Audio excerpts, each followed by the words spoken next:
It has been over a week since I last recorded a YouTube video, and I already feel like I've forgotten how to do it. Hello, my name is Kamani. You can call me Q, and if you can't pronounce it, then you have to call me Q. That is one of my rules. I am back at the park that everybody knows and loves. And honestly, the park that I know and love, this is like my favorite park, and it's close to where I stay. But yeah, I don't like coming here over the weekends because it gets super crowded and then I get shy and then I don't want to record a video. So today I want to talk about how pretty much everything on the internet is curated.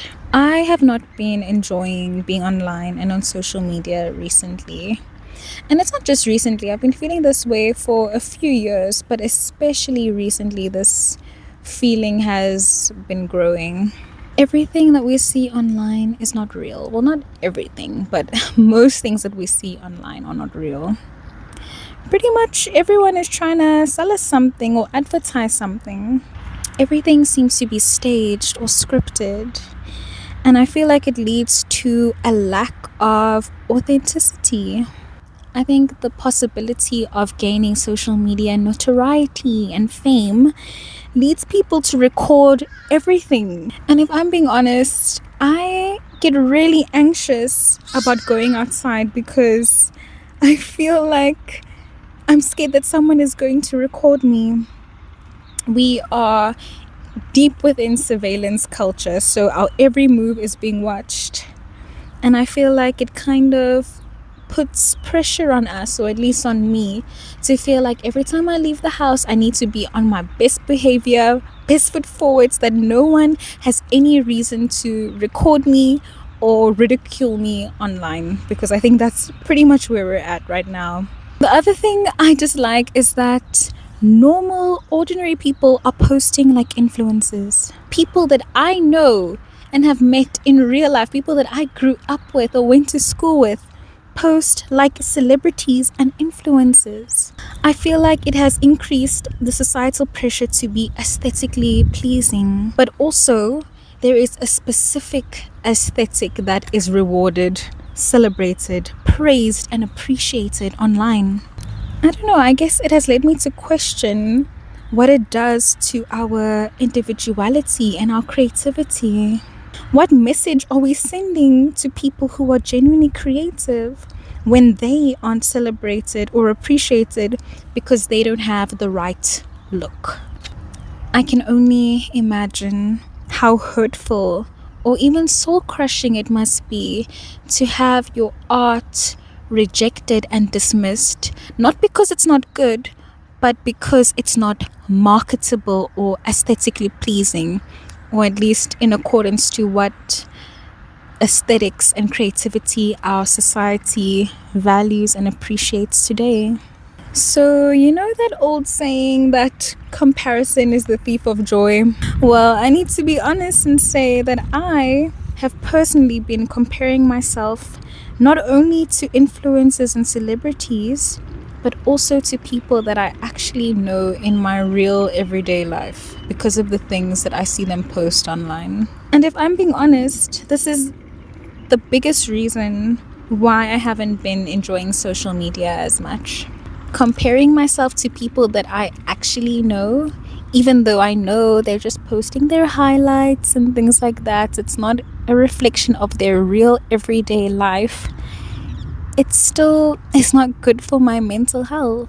People constantly tell us, don't compare your life to others or what you see online. But if we're constantly seeing something, it's a form of programming and propaganda. Conditions us to think that what we're seeing is normal or even aspirational. So it's something that we should be striving towards, or the thing that we should model our lives after. I have decided to take a break from Instagram and TikTok.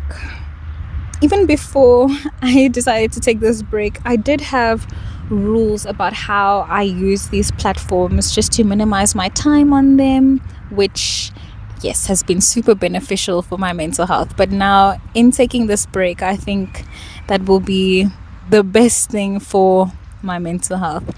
And if I'm desperately itching to be on one of these sites, I will use my rules to kind of guide how I use these platforms. Don't get me wrong, I absolutely understand that there are benefits to social media and the online world. But when I think about my own life personally, I don't really think it has benefited me at all. When I think about how I want to live my life, or the ways that I don't want to conform, the things that I see online don't really support that. I've started to feel guilt and shame about the ways that me or my life are different from what I see online. And that's not how I want to feel. Being different is not something to be ashamed about. And that's literally one of the principles that I live by, that the things that make me unique and different and unlike anybody else are not things for me to be ashamed of. There's this perception or idea that social media keeps us connected and updated on people or our friends' lives. But if I'm hearing life-changing, exciting, or devastating news about a supposed friend on social media, then are we even friends? Like, if you can't pick up the phone and call me or text me to tell me your amazing news, then perhaps we aren't as close as I thought. I want to take my attention back and take my time back and redirect it to things that actually matter to me, not what social media brainwashes me into believing. I have agency. I have the power to decide who or what matters to me. I can decide what I want or what I want my life to look like, and I can walk in that confidently. I don't need social media to validate that. I don't need the likes or the applause to validate the steps that I decide to take in my life, or maybe even the things that I achieve. Like, yes, it's nice when people clap for you, but when nobody claps for you, it doesn't take away from your achievement. The number of people applauding you does not add or take away from your achievement. I know that we are in the midst of a loneliness crisis. And I get it. Social media is something, like, if you don't have anyone, then yes, it is at least a way to kind of keep in touch with people. But it is never and will never be as good as the real thing. The things that we want, including meaningful social interaction, take a bit of effort. Do you want to be locked away in your room watching other people's lives on your phone? Or will you answer the call to participate in life and be an active participant in our world? Do you want to remain in a state of constant dissatisfaction? Because remember, you're comparing yourself and then you're like, oh, I'm not really happy with my life, or I don't have these things. Or do you want to start feeling gratitude for what you do have right now?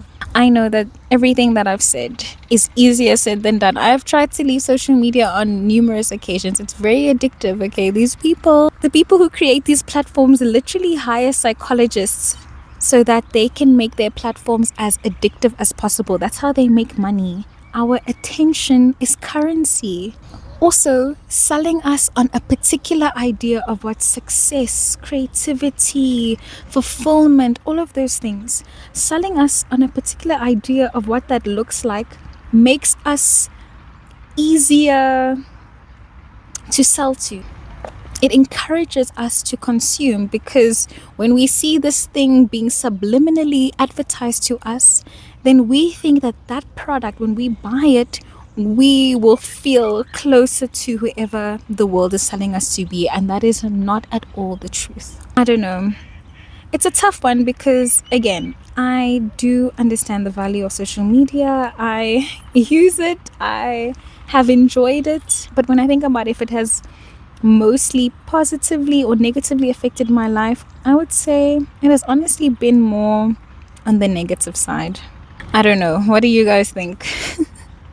But for me and for my self preservation, I have to log off. I have to log off. I have to significantly reduce my time online. I want to spend time in the real world creating the life of my dreams and the life that I actually want, the life that I actually dream of. Looking around me, being present, looking at whatever strengths I have, or whatever resources I personally have at my disposal, and saying, how can I use these things to create the life of my dreams?